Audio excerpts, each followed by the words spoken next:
Friends, welcome back to my channel. हम आ गए अपनी न्यू वीडियो के साथ। और आज का जो हमारा टॉपिक है वो हम फिर से एनाटमी से ले रहे हैं और टॉपिक है क्यूबाइटल फोसा।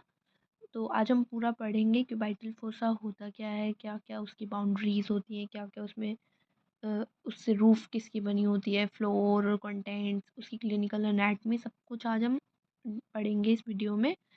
तो गाइस, ये जो टॉपिक है, हाँ ठीक है, मतलब इतना भी इम्पोर्टेंट नहीं है, बट अगर आप अच्छे से प्रॉपर एनाटमी पढ़ना चाहते हो कि आपको पूरा जानना है तो आप ये ज़रूर पढ़ें ये वाला टॉपिक। और एग्ज़ाम में भी कभी कभी पूछ लेते हैं, कभी कभी नहीं पूछते। एज सच ये इतना बड़ा क्वेश्चन नहीं बनता, तो अगर कोई क्वेश्चन दो पार्ट में आ रहा है तो उसमें पूछ सकते हैं। सो स्टार्ट करते हैं। क्यूबाइटल फोसा होता क्या है? Triangular hollow situated in front of elbow. Elbow के जस्ट फ्रंट में एक ट्रायंगुलर होलो टाइप का स्ट्रक्चर प्रेजेंट होता है। आप खुद भी अपने हाथ पे चेक कर सकते हैं, जैसे आप अपना हाथ सीधा करेंगे आपको एक इस टाइप का स्ट्रक्चर फील होगा। ठीक है, ये जो होते हैं हमारे अ, उसके ह्यूमरस के कॉन्डाइल्स होते हैं। और ये यहाँ पे देखो, यहाँ पे ट्रायंगुलर एल्बो के जस्ट आगे ट्रायंगुलर स्ट्रक्चर फील होगा आपको, वो हमारा क्या होता है? Cubital fossa. क्यूबाइटल फोसा में बाउंड्रीज होती हैं। तो बाउंड्रीज होंगी, अब देखो ये लिटरल साइड हो गई, ये मिडियल साइड हो गई। अब ये लेटरल साइड की बाउंड्री हो गई, ये मसल ये मिडियल साइड की। ठीक है, तो क्यूबाइटल फोसा में जो लेटरल बाउंड्री, ये देखो एल और ए मैंने एम लिख रखा है ताकि कोई कंफ्यूज ना हो। तो लेटरल बाउंड्री बनाते हैं मिडियल बॉर्डर ऑफ ब्रेकियोरेडियलिस मसल। यहाँ से जो ब्रेकियोरेडियलिस मसल जाती है उसका जो मिडियल बॉर्डर है वो बनाता है लेटरल बाउंड्री। और जो मीडियल बाउंड्री बनाता है वो बनाता है लेटरल बॉर्डर ऑफ प्रोनेटर टीरीस। देखो, लेटरल बॉर्डर तो कौन बनाएगा? अब लेटरल बॉर्डर है, लेटरल साइड की मसल मिडियल साइड आ रही है, तो मिडियल बॉर्डर ऑफ ब्रेकियोरेडियलिस। और ये देखो, मिडियल साइड की मसल लेटरल साइड आ रही है, तो लेटरल बॉर्डर ऑफ प्रोनेटर टीरीस। ठीक है, उसके बाद बेस। अब देखो, एक ट्रायंगल होता है तो उसमें एक एपेक्स होता है, एक बेस होता है। ठीक है, तो इसका बेस कौन बना रहा है? ये देखो, ये बेस होता है directed upward, represented by imaginary line. ये देखो, इमेजिनरी लाइन के थ्रू हमने रिप्रेजेंट किया है। Joint front of two epicondyles of humerus. Humerus के दो एपिकोंडाइल को जॉइन करके बेस बनता है। ठीक है, तो हमने क्या पढ़ा कि बाउंड्री कौन बनाता है? तो लेटरल बाउंड्री कौन बनाती है? ब्रेकियोरेडियलिस का मिडियल बॉर्डर, और मिडियल बाउंड्री प्रोनेटर टीरीस का लेटरल बॉर्डर। और बेस कौन बनाता है? ह्यूमरस के दोनों एपिकोंडाइल्स। ओके, उसके बाद आता है एपेक्स। एपेक्स कौन बनाता है? देखो, डायरेक्टेड डाउनवर्ड। ये हमने ट्रायंगल देख लिया, ये बेस हो गया। अभी एपेक्स। एपेक्स कौन बनाता है? जो ब्रेकियोरेडियलिस मसल है और जो प्रोनेटर टीरीस मसल है वो एक दूसरे को क्रॉस करती है, वहाँ पे हमारा क्या बन जाता है? एपेक्स बन जाता है।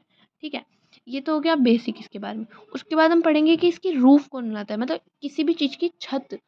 रूफ का ऑब्वियसली मतलब है छत, तो इसके ऊपर के जो पार्ट्स हैं वो कौन कौन से हैं जो इसके ऊपर प्रेजेंट होते हैं, जिसको लेयर से कवर कर लेते हैं। वो पार्ट सबसे पहले आता है स्किन।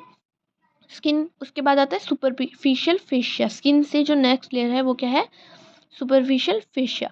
उसके बाद आता है डीप फेशिया, एंड देन आता है बाय बिसिपिटल एपिन्यूरोसिस। बिसिपिटल एपिन्यूरोसिस क्या होता है?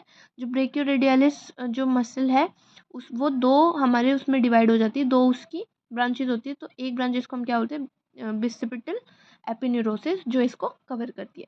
तो सबसे पहले ऊपर से हम स्टार्ट कर रहे हैं स्किन में, तो सबसे पहले स्किन रूफ को, तो सबसे पहले स्किन आएगी, उसके बाद सुपरफिशियल फेशिया आएगा, उसके बाद डीप फेशिया आएगा, और उसके बाद बेसिपिटल एपिन्यूरोसिस।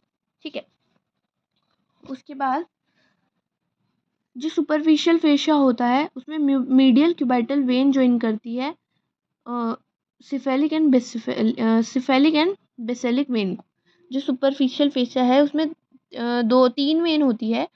उसमें जो मीडियन क्यूबाइटल वेन है वो सिफेलिक और बेसेलिक वेन को ज्वाइन करती है। ठीक है, देखो मैं दिखा देती हूँ। मान लो ये सुपरफिशियल फेशिया, इसमें ये हो गई सिफेलिक वेन लेटरल साइड में, ये हो गई बेसेलिक वेन मिडियल साइड में। इन दोनों को ज्वाइन करती है मीडियल क्यूबाइटल वेन। ठीक है, यही हमारे इसमें बता रखा है median qubit.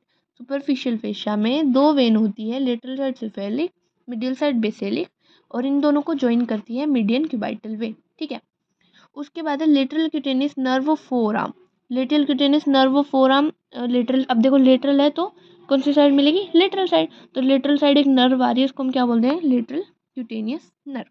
Medial cutaneous nerve of forearm, अब देखो मीडियल साइड है तो कौन सी नर्व आ जाएगी, medial cutaneous nerve of forearm. आपको उसके बाद भी थोड़ा और डीप में जाना है तो आप मीडियल क्यूबाइटल वेन भी कर सकते हैं। अब देखो ये है हमारा क्यूबाइटल फोसा, ये ठीक है। अब इसमें जो जो स्ट्रक्चर प्रेजेंट है वो देखो, अब ये तो रूफ पे थे ही थे और साथ में ये भी तो इसकी छत पे ही है, इसके ऊपर ही है ना। तो ये हो गए इसके वेन्स और नर्व्स, ठीक है। उसके बाद आते हैं इसके फ्लोर, इसका जो फर्श है, इसके फ्लोर है, वो वहाँ पे कौन कौन सी चीज़ें, अब ये थोड़ी ना है कि ट्रायंगुलर होल है तो उसके नीचे कुछ भी नहीं होगा, ठीक है। तो इसका बेस किसने बनाया है, ब्रेकियालिस मसल ने और सुपिनेटर मसल ने, ठीक है, ब्रेकियालिस मसल ने और सुपिनेटर मसल ने। तो रूफ हमने पढ़ लिया, फ्लोर हमने पढ़ लिया, अब हम पढ़ेंगे कंटेंट कि ये देखो रूफ तो ऊपर हो गई, फ्लोर हो गया नीचे, तो अब इसके अंदर कंटेंट क्या क्या है। तो इस कंटेंट को याद करने का तरीका है MBBR। एम से मीडियन नर्व, बी से ब्रेकियल आर्टरी, टी से tendon of biceps and R से रेडियल नर्व। तो कंटेंट क्या आ गए, MBBR, median nerve, brachial artery, tendon of biceps and radial nerve. उसके बाद लास्ट हमारा है कि इसकी क्लिनिकल एनाटमी क्या है, मतलब ये क्लिनिकली कहाँ कहाँ हमारा यूज़ में आता है जो हमारा क्यूबाइटल फोसा है। तो median cubital when is a when choice for intravenous injection. जो आपने कभी भी देखा हो, जो हमारे एल्बो के पास जो इंजेक्शन लगता है वो हमारा मिडियल क्यूबाइटल वेन में ही लगता है, जो कि हमारे कहाँ प्रेजेंट है, क्यूबाइटल फोसा में। हेंस अगर आप क्यूबाइटल फोसा ढूंढ लोगे, अगर आपको पता होगा क्यूबाइटल फोसा कौन सा है, उसमें मिडियल साइड कौन सी है, तो वेन आपको इजीली मिल जाएगी। उसके बाद जो हमारा ब्लड प्रेशर में यूजुअली जो हम रिकॉर्ड करते हैं वो कहाँ से करते हैं, brachial artery in front of elbow. अब हमने पढ़ा था इसके कंटेंट में है ब्रेकियल आर्टरी, तो वहीं से हम अपना बीपी मेजर करेंगे, ठीक है। तो ये हो गई इसकी क्लिनिकल एनाटमी। तो अगर क्यूबाइटल फोसा आपका टॉपिक आ जाए तो सबसे पहले तो आपको उसके फीचर्स के बारे में लिखना है, देन उसकी बाउंड्री, देन आपको डायग्राम बना के दिखा देना है, फिर रूफ, देन फिर से हमें डायग्राम बनाना है, floor, contents and clinical anatomy. फिर द क्यूबाइटल फोसा कंप्लीट हो गया हमारा। किसी को कोई डाउट है तो आप मेरे को कमेंट सेक्शन में कमेंट करके बता सकते हैं, और किसी टॉपिक पे वीडियो चाहिए वो भी बता सकते हैं। Thank you.